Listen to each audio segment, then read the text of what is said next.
Hey there. So Elizabeth Breitweiser has a new project, and with that, of course, she has a veritable bullseye painted on her back. Now, this kind of stuff, it's beyond reprehensible, but it comes up time and again. It's something that every time it comes up, it has to be challenged. Why? Because this cannot be abided. When we stand up and we say that abuses within industry, they cannot be tolerated, this is one of them. Driving out the heretic, the other, that is something that industry cannot be allowed to do, because you're talking about someone practicing their ability to vote. I mean, imagine that being something that was criminalized. Now, these days, these people, they'll spin it as quote-unquote Comicsgate. But when all of this stuff started, it was because of voting. So I'm going to show you a couple of things, not very much, just to really familiarize yourself with the kind of stuff that's out there. You can do a lot more research on this. There are plenty of videos on it, but I want to show you how it started. I mean, look at this terrible thing. It didn't start with Elizabeth Breitweiser. Elizabeth Breitweiser is the consummate professional. Nope, it started with Mitch Breitweiser, and it started with this. So Mitch Breitweiser decided that after Donald Trump was voted in, he would draw this picture along with a caption that said that he hoped Donald Trump would do right by all Americans. God forbid that he actually talk about something like that. Now, when I'm talking about this too, when I'm saying that, let it sink in. If you're somebody that says, hey, I don't like that guy there, you don't have to. You should be able to abide, live and let live. If somebody voted for Hillary Clinton, you may think that they're the dumbest person in the world, or say they voted for, some other candidate out there, and you may think that was a throwaway vote. Well, it doesn't matter. It doesn't matter if that's your candidate or that's someone else's candidate. What matters is the fact that at the end of the day, we can all live and let live, and we can create something. You have an equal playing ground. But there are people out there that don't want that. Now, if you go back and you look at videos that talk about the reaction to this, they are quite insane. I mean, you see people within industry target the Breitweisers, and unfortunately, as they're targeted again and again and again by industry professionals, by the rags out there within the comic book media, nobody really stands with them. Of course, there are a few players out there. I do not want to say nobody at all, but really, I mean, when you look at it, there are no places out there to stand. There was no institution to stand with these folks. Essentially, they stood alone. Now, you see this amp up too, to the point that you have discussions like this out there. I mean, it quite amazes me. See, you have two white, presumably straight guys. I don't really know anything about Steve Horton. I believe that that's a straight guy, but still, I mean, you think about the way these folks are set up. So they're talking about Trump supporters. Then they're talking about Jordan Peterson supporters. Then they start talking about feminism. And look at this little chain of comments here. They're not well. They're always straight white men who think they are victims of feminism and diversity with no knowledge of what others suffer through. Low-level sociopaths. True. Plus at least one white woman in comics that I know of. Internalized misogyny, my friend. You see people within comic books here too, liking that. Vertigo people and on. Again, I have videos that talk about this very well, in depth. But I mean, really sit down and drink that in. This stuff, it's not only abided, but you have people out there within industry that have empowered this type of reaction. Then, of course, the terrible Comicsgate came along. You drive these terrible, terrible people out because they vote wrong.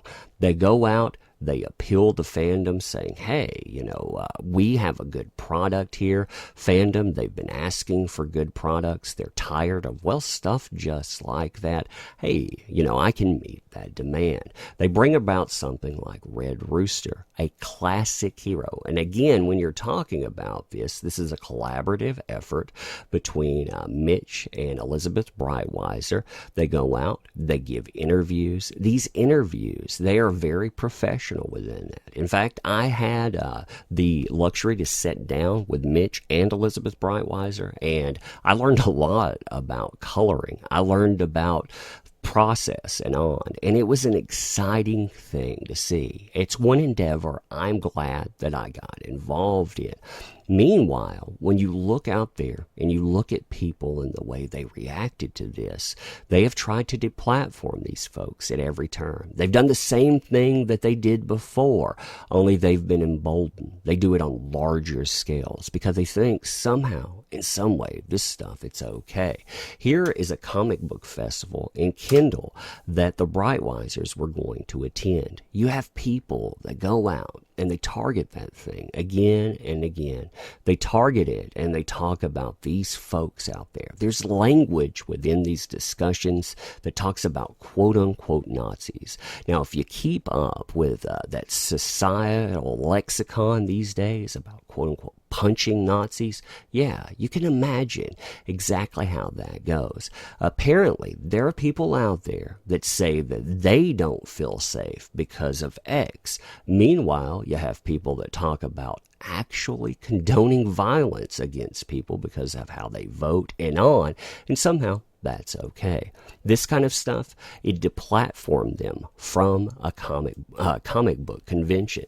Now here, on December the 12th, we have Mitch Breitweiser say, having to deal with another outbreak of crazy and disgusting comments directed toward my wife. She has sacrificed too much to be treated this way.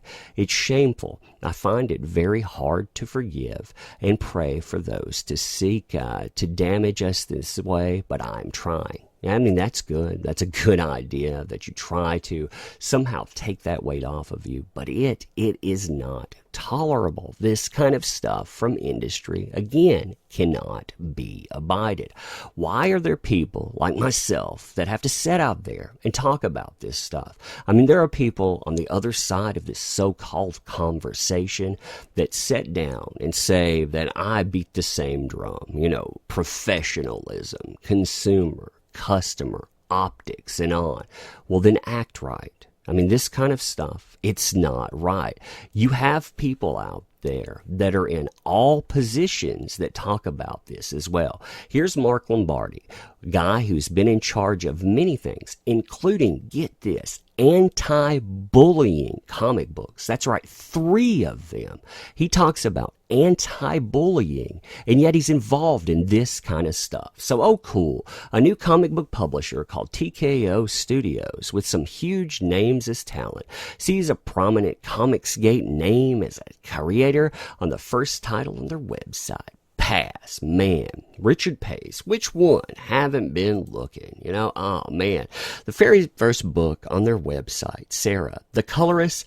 I'd not be surprised if this was assigned and done before her shitty alliance hit anyone's radar. Again, terrible screes about this kind of stuff.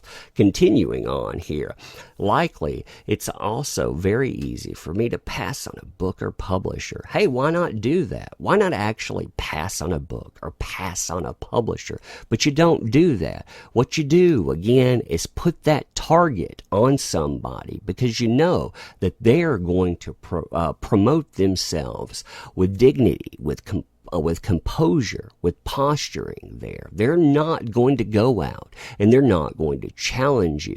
I think people within industry, they should be driving this out, but they don't. Unfortunately, they freaking don't. But continuing on, particularly when their supporters come after me and my job. What's really weird about that statement to me is that no one would know who Mark Lombardi is, but he loves bringing up the fact that he's connected to the industry. He loves bringing up the fact that he's connected to Image Comics or he's connected to people doing Kickstarters and on. In fact, these people, they talk about a profession where they attach their names to projects. They tell you, hey, this kind of stuff that I say, it's personal. I can say anything about you. It doesn't reflect professional. In fact, I can even use the professional account to attack you and nothing should ever transpire.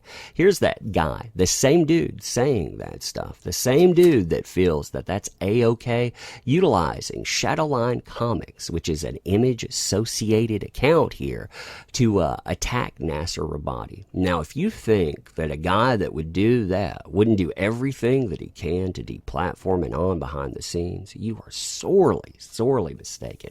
I mean, look at this kind of stuff. Hey, Nasser says, do you think that you're hiring when I get my business degree next month? Month passes, you get an answer. No, we'll pass because you're part of that old mean old hate group out there. Why is he a mean old hate group? Oh, because he said that stuff like this, it shouldn't be abided. Some of the stuff that layman threw out there too within those original screeds, yeah, go back and look at them. Wonderful, wonderful things. But Shadowline Comics account, it just keeps going on, keeps talking about the type of people that are out there and the type of hiring process, to the point that the CFO of Image Comics has to step in and say, hey, maybe I think Mark Lombardi might want to post as Mark Lombardi, or make it clear that it's Mark Lombardi whenever you're posting. When posting a Shadowline comic, it does make it seem like we're tweeting in a more official capacity. The guy is using his placement in industry to attack people. So, of course, what do you think happens within this? But of course, that's coming after him. That's coming after his job and on. So another answer there. Of course, I wouldn't buy a book by someone that attacked me, but I wouldn't rule out a publisher because of one book either. Not passing on TKO as a whole, but I reserve the right to side-eye them to see how they handle keeping a Comicsgater in the house at the jump. So you see them already aiming, already trying to deplatform, just like we saw before. This kind of stuff, it reminds me not only of the attacks on people like the Breitweisers, but it also reminds me of the attacks on Alterna. You're going to see these new places. They're going to be put through the veritable ringer by these types of folks because, oh my God, associated with, and when you look at associated with, again, when you go and you peel it all back, what it's truly about right and left. When again, it's about right and wrong.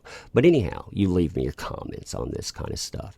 You can look up the project too. I did not feel comfortable linking it into this because I do not want to associate the brand with that. I just want to show you what's out there, what kind of stuff transpires, and there's a lot more to this. It is not this simple. It's not one little utterance out there. There are people that are associated well beyond. I do not actually feel comfortable throwing certain people in there because I think it might actually cause problems for the Breitweisers. That's been one of the things too. You know, when you're bringing this stuff up, when you're trying to hold industry accountable for the way that people act and the way that people comport themselves, how exactly do you do that? How exactly do you bring this stuff up? What you should do out there, of course, is support projects. Make sure that the place out there, they understand, hey, you're supporting because this artist here, I follow them. They're one of my favorites. That's how you get around this kind of stuff. Because otherwise, I mean, how do you ever deal with it? And like I say, this is a type of abuse. Abuse is not abided within industry. How hard is that to understand? Now, if you like this kind of content, you agree with that, make sure to sub, make sure to like. But beyond that, if you want to check out the description, there are links within it. You can support the channel that way. That is definitely appreciated there. I'm still growing, still trying to grow the channel that way. So I appreciate people that sub, appreciate likes and on, helping with that kind of stuff. But also leave comments. Let me know what you think about this. Daily content, at least once a day. I appreciate people that catch that. And as always, I appreciate you showing up. Thank you.